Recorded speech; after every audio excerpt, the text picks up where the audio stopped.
Merrill Cazier Library is a staple on campus at Utah State University. Thousands of students pass through the building every day, checking out a variety of materials, anatomy models, and most importantly, books. But how do these books get back on the shelf? We invite you to join us as we explore what happens to your book in a special behind-the-scenes look at the Merrill Cazier Library.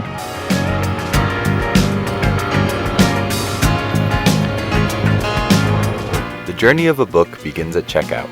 The patron either retrieves a book from the shelves or uses the new pull system where employees locate the book and bring it to the front for patrons to pick up.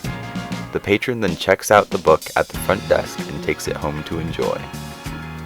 After the patron has had their fill of educational nourishment, the book is placed in one of the many return areas. An employee then takes that book, checks it in, and then places it on the cart in call order. Once the cart is full, it is taken back to the stacks where it is queued for quality control.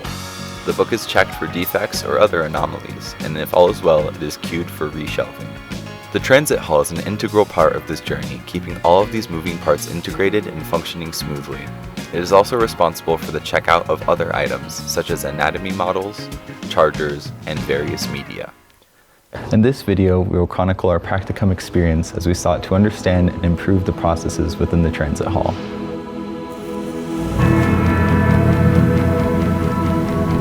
This week was mostly spent getting to know the inner workings of the transit hall. We met Jackie and Brooke, two of the top executives in the transit hall that proved to be indispensable on our quest to extinguish waste. We also explored and filed reports on the 2 wastes of the week. This week I covered the transportation waste, the movement of ideas and inventory throughout the transit hub. Other than the movement of the inventory throughout the transit hall, such as from the holds shelf to the front desk, I also noticed that when students were coming into the front desk, all of their interactions were recorded in a computer database of theirs. One interesting thing I saw was the hold slips that they would print out had just a ton of extra space on it. And when asking them about it, they said it was a glitch in the system, but they would love to cut that down because then we're able to not waste as much paper just putting the same amount of information. In fact, you could print out 3 times the amount of hold slips using one hold slip that they're normally working on.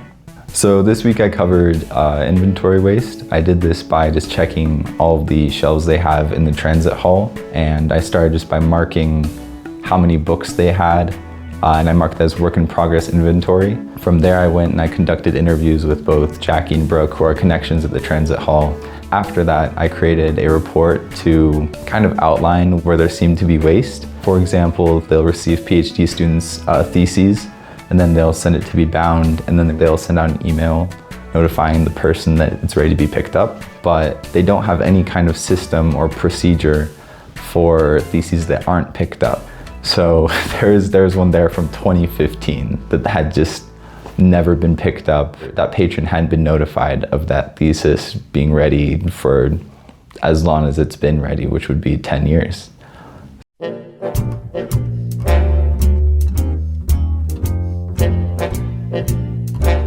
After getting our footing in week 1, we then moved to digging deeper into the processes and wastes within the transit hall.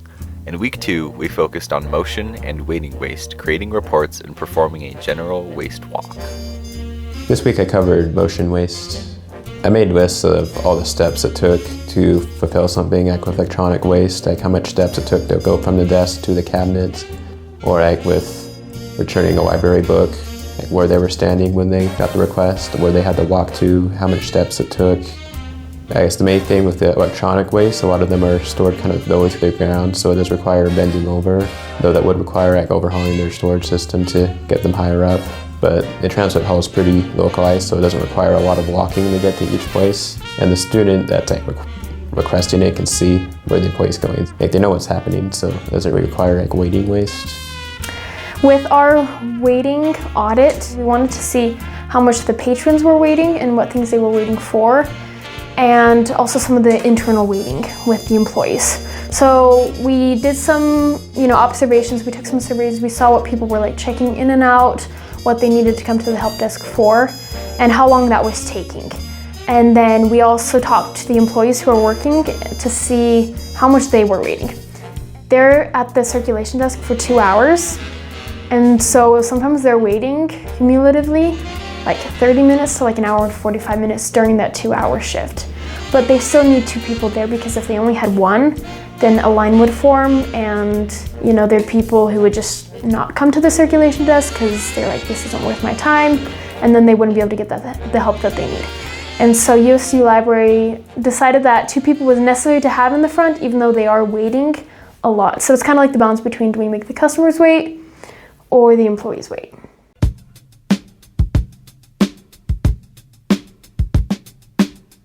Week 3 was solely focused on the 2 wastes of the week and putting together waste alleviation suggestions brought to you by the Zacks. We put together our waste reports as well as a poke-yoke and voice of the customer summary.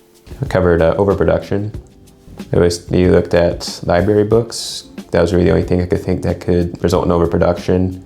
Library books that just never get checked out by students but are still taking up space on the shelves. I mostly just looked at library books that appeared to just never have been checked out, and kind of how common they were throughout the library. I didn't really have an objective way of doing this. I mostly just looked to see if the book looked like it hadn't been moved in a long time. So I think those library books do still belong in the library because libraries do have the purpose of storing books, but maybe instead of having them on the shelves, you could put them back in the barn or someplace where it's more just for storage rather than having them out to be checked out, because that way the shelves could be more empty and it'd be easier to find for students to find the books they actually are looking for. So this week I covered overprocessing waste, but I found something very interesting actually through their interlibrary loan returns. There are people from the partner libraries that will bring in books and they will place it in this one table in the transit hall. After interviewing, I believe it was Jackie and/or Brooke, I found that those books that are returned to that table are actually already checked in and given quality control treatment. Even so, they were still putting them through the stacks process of quality control. I just thought of that as a major point for overprocessing waste. So my entire report was actually based on reducing that. I believe I recommended a system where they take those interlibrary loan returns. Instead of putting it on a cart to be given to the stacks, they actually put it on a reshelving cart on its way out of the stacks.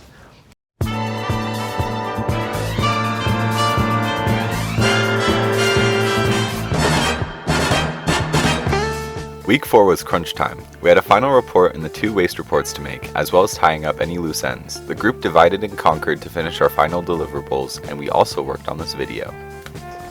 So I covered defects waste. So all the defects that the transit hall experiences are just kind of related around to the items they check out. It's like markers, laptops, chargers, iPads. The biggest defect that they definitely experience is markers that stop working.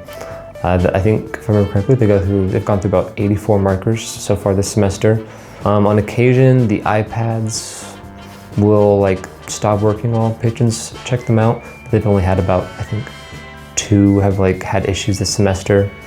I know the most frequent thing would be laptop chargers and phone chargers. Some of the recommendations I gave for the transit hall is just for much of the technology issues. Coordinate with the tech department, see hey, is there someone that can be at the transit hall? So when they have tech issues, they can go to them versus we have to deal with them. They can just talk to them directly. So the process that I covered was skills. The main thing I did, because it was mainly talking about the needs of the employees and what they do, is I actually talked to Jackie and Brooke a lot. And so maybe one of the biggest suggestions I would recommend doing is encourage these students to work towards the student lead. So that way that they are able to have the skills in order to do the student lead position, and that way some of the more manager required tasks can be done by the students rather than just relying on a certain few people to do it.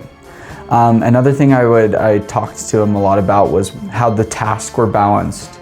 What I would recommend doing on addressing those is I make sure that everyone has an equal balance of doing all the jobs, because some of them seem to be more well-loved than other ones.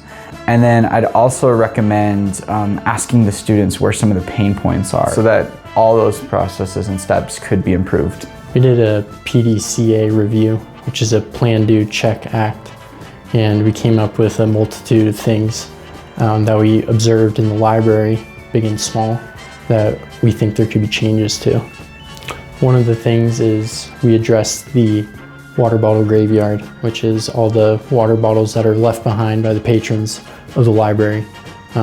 Some observations or things that we recommended were little signs on the tables that would remind them, do you have everything before you leave? And those little signs would not only save the patron time, but saves employees of the library having to clean up and find the owner of this item, log it in their system. It just saves time throughout the whole process. Thanks to those at the Transit Hall, especially Jackie and Brooke, for their help.